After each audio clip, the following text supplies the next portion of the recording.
జనరల్గా మనకి మలయాళం సినిమాల్లో కథలు స్లోగా స్టార్ట్ అవుతాయి, క్యారెక్టరైజేషన్లు చాలా స్లోగా ఇంజెస్ట్ అవుతూ క్లైమాక్స్కి వచ్చేసరికల్లా అవి ఎక్స్ప్లోర్ అవుతాయి మనకి. కానీ ఇప్పుడు మనం అంతా ల్యాగ్ అనే ఒక మాటతో ఎమోషన్స్ని కట్ చేస్తున్నాం. సో అది చేయకుండా ఉన్నందుకు మీకు థ్యాంక్స్. ల్యాగ్ అనేది ఏం లేదు సార్, కనెక్ట్ అయితే everything is right.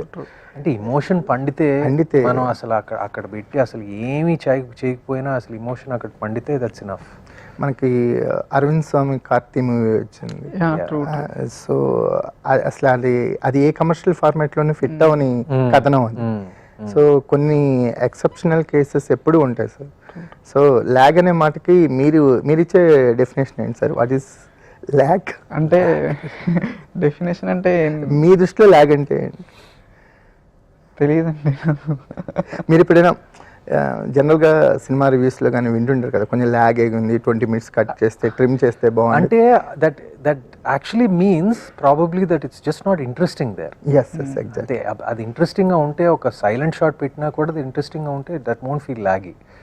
So it's probably like you know something in the script ఇక్కడ. బట్ ఏ సినిమాలోనైనా అండి, even in the greatest films of all time like Godfather కానీ లైక్ జస్ట్ అలా సైలెంట్గా అలా షాట్లు ఉంటాయి కొన్ని. అది ఏం జరుగుతుంది ఇక్కడ అని మనకు అనిపిస్తుంది, కానీ అది తెలియకుండా అది మనకి లోపలికి వెళ్ళిపోతుందండి. అది ఆ system it's kind of rare మన ఇండస్ట్రీలో. ఎందుకంటే అది డైలాగ్ టు డైలాగ్ కట్ చేయటం ఇదంతా కొంచెం అది యాక్చువల్గా కమర్షియల్ ఫార్మాట్లో లైక్ యూనో. బట్ అది లోపలికి వెళ్ళట్లేదు సార్.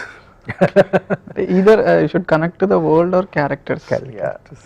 సో క్యారెక్టర్స్ కనెక్ట్ అయినా వరల్డ్ కనెక్ట్ అయినా వాళ్ళు ఏం చేసినా కూడా మనకి ఇంట్రెస్టింగ్గా ఎంగేజింగ్గానే ఉంటుంది.